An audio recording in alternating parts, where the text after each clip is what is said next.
श्री हरि विष्णु भगवान की जय। एकादशी माता की जय। नमस्कार दोस्तों, आज मैं आपको एकादशी माता की व्रत कथा सुनाऊंगी।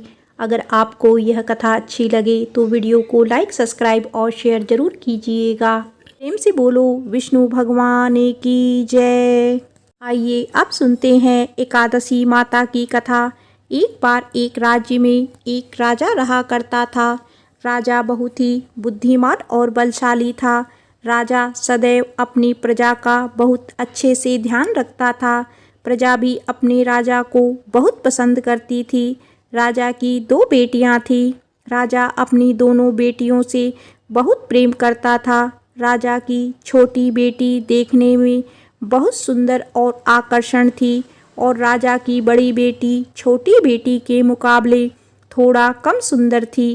राजा की छोटी बेटी ग्यारस माता की पूजा किया करती थी और सभी लोग राजा की छोटी बेटी से बहुत ही प्रेम किया करते थे और बहुत प्रशंसा किया करते थे। राजा भी अपनी छोटी बेटी को बड़ी बेटी से अधिक प्रेम करता था, जिसके कारण राजा की बड़ी बेटी को अपनी छोटी बहन से बहुत नफरत होने लगी थी। राजा की दोनों बेटियां जब बड़ी हो गई तब एक पड़ोस राज्य में रहने वाला राजकुमार राजा की बड़ी बेटी के लिए रिश्ता लेकर आया। लेकिन जैसे ही उस राजकुमार की नज़र राजा की छोटी बेटी पर पड़ी तो वह राजकुमार राजा की छोटी बेटी पर आकर्षण हो गया और उसे पहली ही नज़र में प्रेम कर बैठा। उस राजकुमार ने राजा की बड़ी बेटी के साथ विवाह करने से मना कर दिया और उसने राजा से कहा कि मैं आपकी छोटी बेटी से विवाह करना चाहता हूँ। जिसके बाद राजा की बड़ी बेटी यह देखकर अपनी छोटी बहन से बहुत क्रोधित हो गई और राजा की बड़ी बेटी से अपनी छोटी बहन को अपना सबसे बड़ा दुश्मन मान लिया। राजा की छोटी बेटी ने अपनी छोटी बहन से बदला लेने का निर्णय किया, जिसके लिए उसने अपनी छोटी बहन को जान से मारने का प्लान बनाया। राजा की बड़ी बेटी ने अपनी छोटी बहन को मारने के लिए सबसे पहले एक लड्डू में जहर मिलाकर अपनी छोटी बहन को दे दिया और उसको लड्डू खाने के लिए कहा। लेकिन लड्डू खाने के बाद भी छोटी बहन को कुछ नहीं हुआ। बड़ी बहन यह देखकर बहुत आश्चर्यचकित हो गई, लेकिन बड़ी बहन ने हार नहीं मानी और उसने जब रात में छोटी बहन अपने कमरे में सो रही थी तब एक मटके में सांप रखकर उसे कमरे में छोड़ दिया। लेकिन सांप भी छोटी बहन का कुछ नहीं कर पाया। जिसके बाद बड़ी बहन ने अपनी छोटी बहन से कहा कि चलो हम लोग कुएं में से पानी भरकर लाते हैं। जिसके लिए वह अपनी छोटी बहन को पानी भरने के बहाने कुएं के पास ले गई और उसने अपनी छोटी बहन को कुएं में धक्का दे दिया। लेकिन छोटी बहन को तब भी कुछ नहीं हुआ, क्योंकि हर बार ग्यारस माता उसकी रक्षा कर रही थी और उधर बड़ी बहन अपने सारे प्रयासों के बाद असफल हो रही थी, जिससे वह बहुत क्रोधित होती जा रही थी। फिर उसने अपनी छोटी बहन के पास जाकर उससे खुद ही पूछा कि मेरी छोटी बहन, तुम मुझको बताओ कि भगवान ने सबकी मृत्यु एक निश्चित समय पर लिखी हुई है और कैसी तुम्हारी मृत्यु होगी, क्या तुम जानती हो? तब छोटी बहन ने अपनी बड़ी बहन को बताया कि हाँ, मैं तो जानती हूँ मेरी मृत्यु कैसे होगी। छोटी बहन से यह बात सुनकर बड़ी बहन मन ही मन बहुत प्रसन्न होने लगी और उसने अपनी छोटी बहन से कहा कि तू मुझे अपनी मृत्यु का राज बताओ। छोटी बहन ने अपनी बड़ी बहन से कहा कि मेरी मृत्यु तो एक तोते में है। जो तोते के गले में एक हार है उससे मेरी मृत्यु होगी।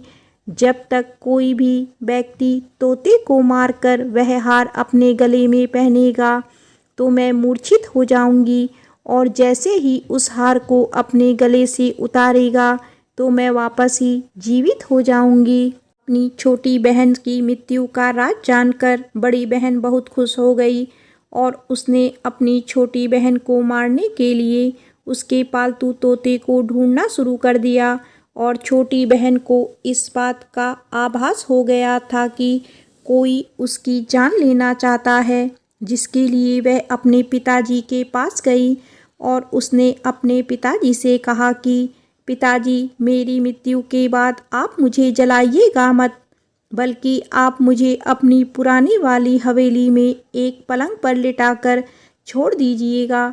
अपनी छोटी बहन की यह बात सुनकर राजा बहुत आश्चर्यचकित हो गए।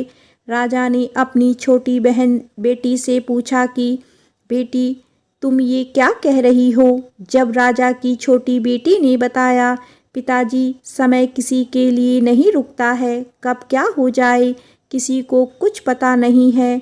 और फिर राजा ने अपनी छोटी बेटी से कहा कि तुम ऐसी बातें क्यों कर रही हो? 2-3 दिन में तुम्हारा विवाह है।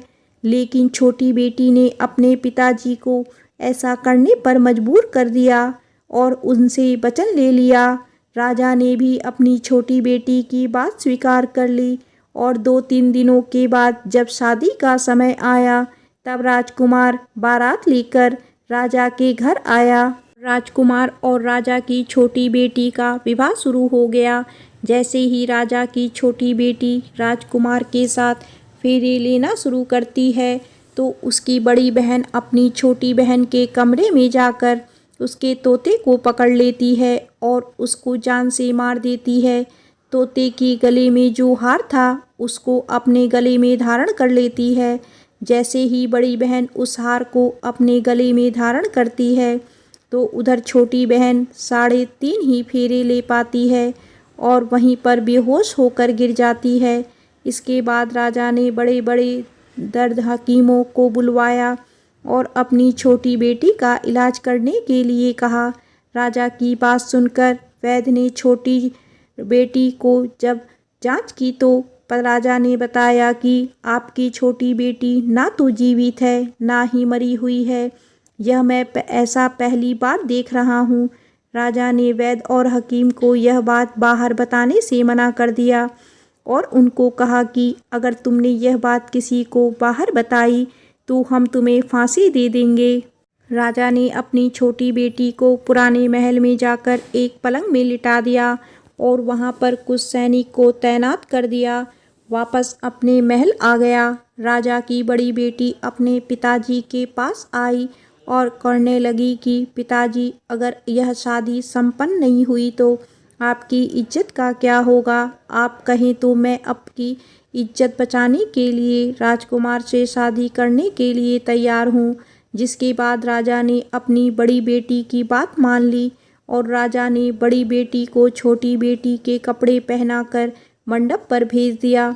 लेकिन राजकुमार यह जान गया कि यह राजा की छोटी बेटी नहीं, बल्कि यह राजा की बड़ी बेटी है। लेकिन जब राजकुमार ने शादी करने से मना किया, तो सभी लोगों ने राजकुमार को विवश करके राजा की बड़ी बेटी से बचे हुए फेरों को संपन्न करा दिया और विवाह करवा दिया।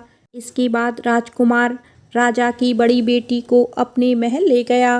राजकुमार राजा की बड़ी बेटी से ना तो बात करता था, न ही उसको पसंद करता था और ना ही उसके आसपास भटकता था। और राजकुमार ने यह फैसला लिया था कि वह अपनी प्रेमिका को ढूंढकर ही रहेगा, यह जान कर रहेगा कि उसके साथ क्या हुआ है। एक दिन राजकुमार अपने घोड़े पर सवार होकर राजा के पुराने महल के पास पहुंच गया, जहां पर उसने कुछ सैनिकों को देखा। महल के पास पहुंचकर राजकुमार ने जब महल को ध्यान से देखा, तो वह समझ गया कि यह तो हमारी ससुर जी का महल है।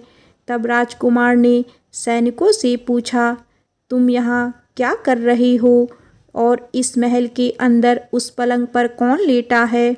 जिसके बाद सैनिकों ने बताया कि यहाँ पर राजा की छोटी बेटी लेटी है। यह सुनकर राजकुमार बहुत प्रसन्न हो गया और वह तुरंत अपनी प्रेमिका के पास पहुँच गया और उसकी सेवा करने लगा। जैसे ही रात हुई तो राजा की छोटी बेटी उठकर खड़ी हो गई। राजकुमार यह देखकर बहुत खुश हो गया और उसने अपनी प्रेमिका से पूछा कि तुम यहाँ क्या कर रही हो? तुम मेरे साथ मेरे घर चलो। राजा की छोटी बेटी ने राजकुमार को सारी बातें बता दी कि मेरी जान एक तोते में बसी थी और मैंने यह बात सिर्फ अपनी बड़ी बहन को बताया था और मुझे पता है कि उसने ही मुझे मारने का प्रयास किया है। उसके पास एक हार है जिसको वह सुबह पहन लेती है और रात को उतार देती है।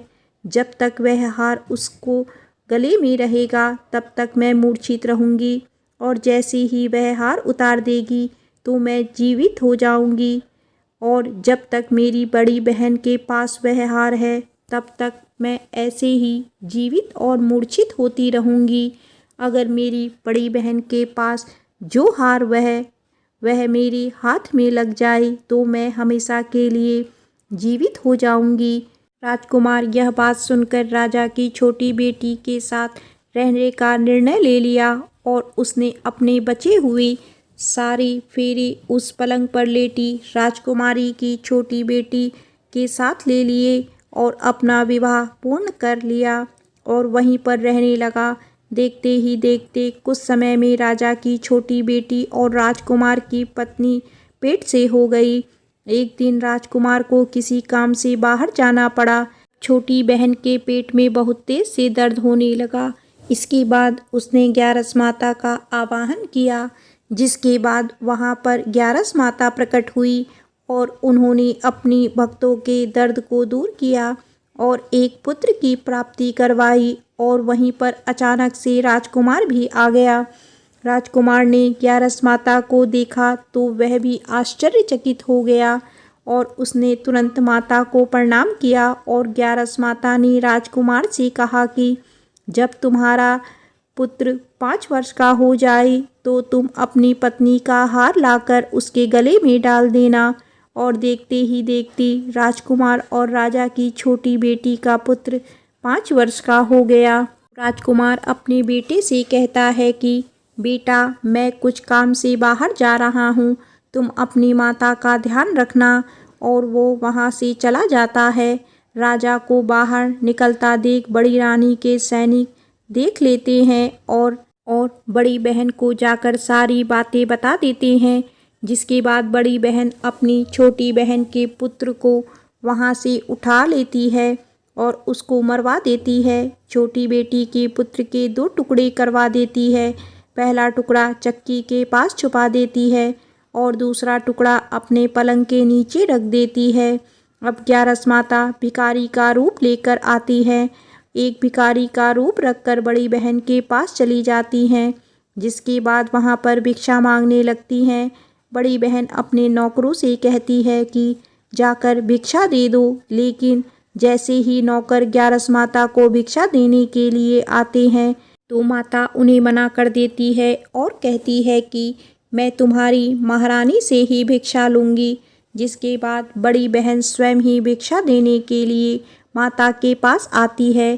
तब माता एक बिल्ली का रूप लेकर उसके कमरे में चली जाती है और वहाँ पर छोटी बेटी के पुत्र के कोई 2 टुकड़े को आपस में जोड़ देती है और उसे जीवित कर देती है।